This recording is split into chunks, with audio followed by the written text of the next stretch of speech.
Hey guys, welcome back. This is Historian Podcast. You're here with Brazon Henderson, Marin Mosier. Cole Carlson. Kalen Harris. Edgar Gonzalez. Nick Barletta. and today we're talking about electric guitars and its impact on America. I'll start off. The electric guitar is the most important and most popular instrument in American music history. Its introduction has brought major change to American music and technology and has shaped the sound of modern musical styles. The creation of the electric guitar is credited to three people by the names of Adolf Rickenbacker, Leo Fender, and Les Paul. The integration of guitars into popular musical groups began in the late 19th century.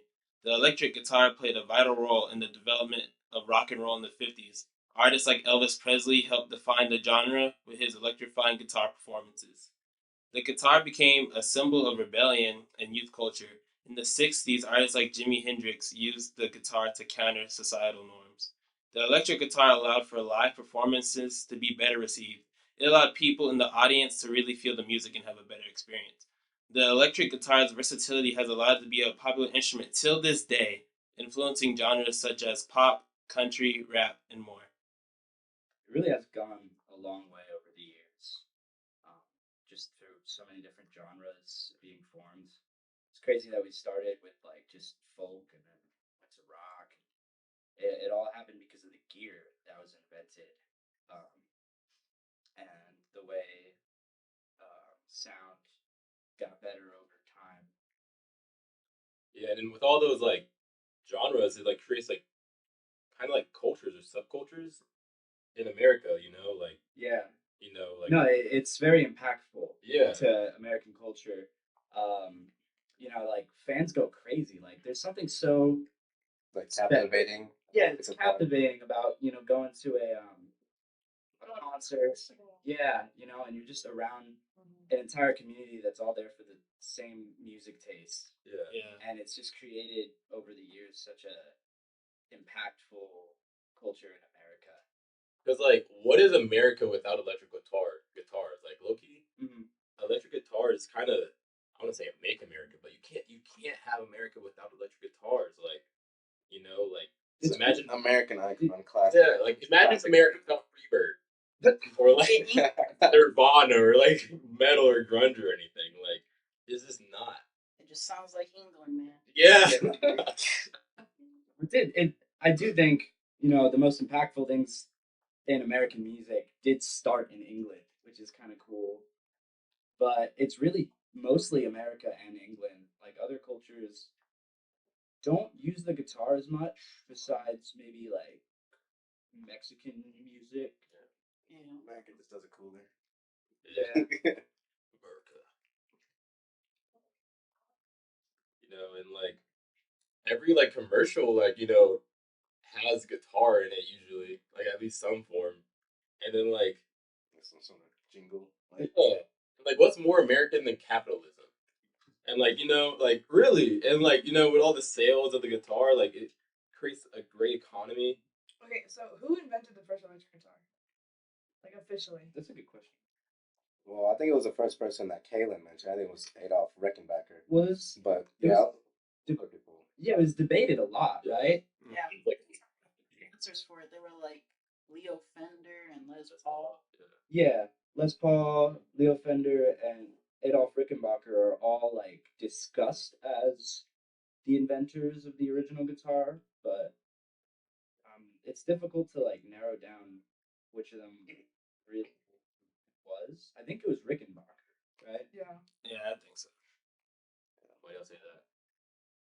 From what I saw, they were saying Les Paul definitely wasn't it. I think he was just thrown in there for like a little mix. It was something like a myth that started him being Oh, really? the maker. Apparently, they looked at patents, and his was years after it was already made.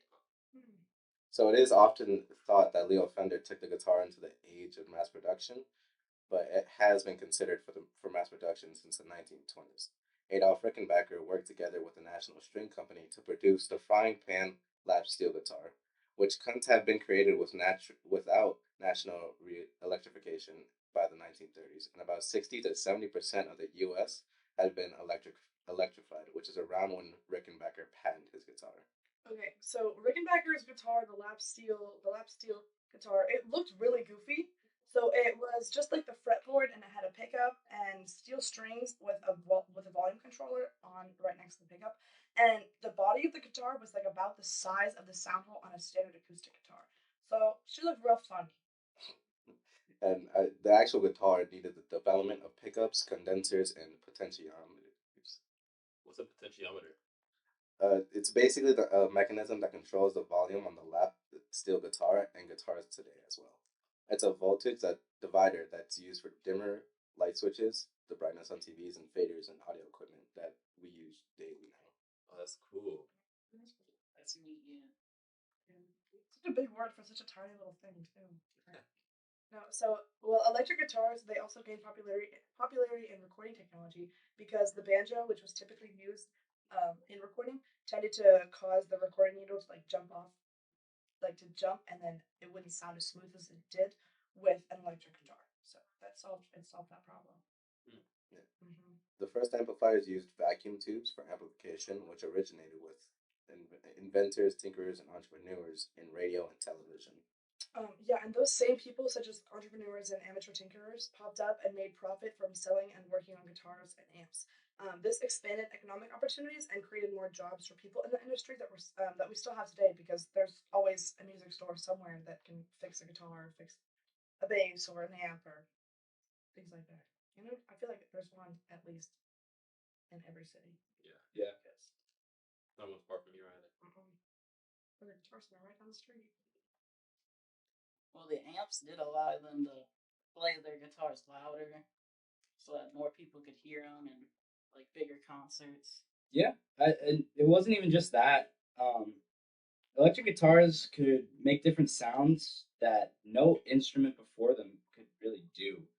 It was, it was really revolutionary at the time, and it led to the creation of new genres such as rock and roll, which eventually became iconic to American culture, probably the most iconic out of any genre. It was the American dream of rocking out and partying. You become friends by making bands and everything. I mean, it didn't really become popular until like the 50s and 60s. True. Well, it's funny because the first guitar amplifiers were actually not good at all. Um, like the very first ones invented, they were really flawed. But one of the early amplifiers from about 80 years ago was actually really influential. It was called the 1949 Fender Tweed Deluxe, and this amp was the origin of rock distortion and guitar. Like there were amps before this one, but they were too small. They weren't loud enough, and they just didn't keep up with bands very well. But then Leo Fender came in, and with his knowledge in radios and PA systems, he took the concept of powerful PA systems and tried applying it to louder amplification. And this amp was the start of that. And with that, rock and roll began. However, at the time of its release, rock and roll was not as big, of course, but some of its famous uses were by Larry Carlton, Neil Diamond, Don Felder, Mike Campbell, and Scotty Moore. Do y'all have like a favorite like solo or? So my favorite solo on the Fender Tweed, that was I think the most influential was Joe Walsh in the Eagles. He recorded one of the most famous guitar solos of all time, Hotel California, with a 1967 Strat and a 56 Fender Tweed Deluxe. Like Hotel California is still such a big song now. Mm. Like I feel like even the youth of today Should know it. It's one of the most influential rock songs out there, really, and the Eagles were a big part of that. But the first amplifiers weren't like they just weren't loud enough to keep up with the volume of a full band, because at the time, people were playing with saxophones and all sorts of horns, and you got drums, and these amps were really small with low wattages and just didn't keep up. But I mean, even the Fender Tweed wasn't always quite loud enough without distortion. But since it was the first amp to introduce distortion, it provided a solution to the volume issue. So because of this, it was nearly a necessity for guitarists to use distortion under many creative circumstances, and that's a lot of the reason why rock and roll became so popular of a genre for musicians to use. Once it did become popular, people started taking the name for calling a saxophone an axe, started giving it to the electric guitar because it looked similar to an axe. I've heard. I mean, they started calling the people playing them axemen because, I mean, just like an axe does, you got the body of it, then you've got the flat top part, just similar shapes. And y'all remember Adventure Time that Marceline, like she actually had a axe bass. Yeah. Yeah. Well, Gene Simmons also played an axe bass. Really? Yeah, you haven't seen it. It's really cool. That was the bassist for Kiss. Ah. Yeah, Yeah. that makes sense. So what was really cool about the 1949 amps was, that's what kids would listen to at the start of popular music culture in America, like the very start. And radio music was an extremely young concept at the time, and created a very invested crowd of music listeners throughout society because it was stuff that you'd never heard before. It was really unique, and young and inspired musicians, that like Jeff Beck, Paul McCartney, Eric Clapton, John Lennon, the most early influential musicians to start rock and roll. They would hear this new electric, slightly distorted sound on the radio and become inspired to make their own music. And without that, we wouldn't have had the Beatles or all these innovations in rock music culture in America. It's really revolutionary what that amp did and what Leo Fender did. But Well, bless the world for amps and electric guitars. yeah, for real. Thank Rickenbacker. Thank Rickenbacker, thank Leo, all. Les Paul. And thank you, listeners, for tuning in to the first and only episode of our Historian podcast. Once again, I'm Aaron Mosier. I'm Cole Carlson.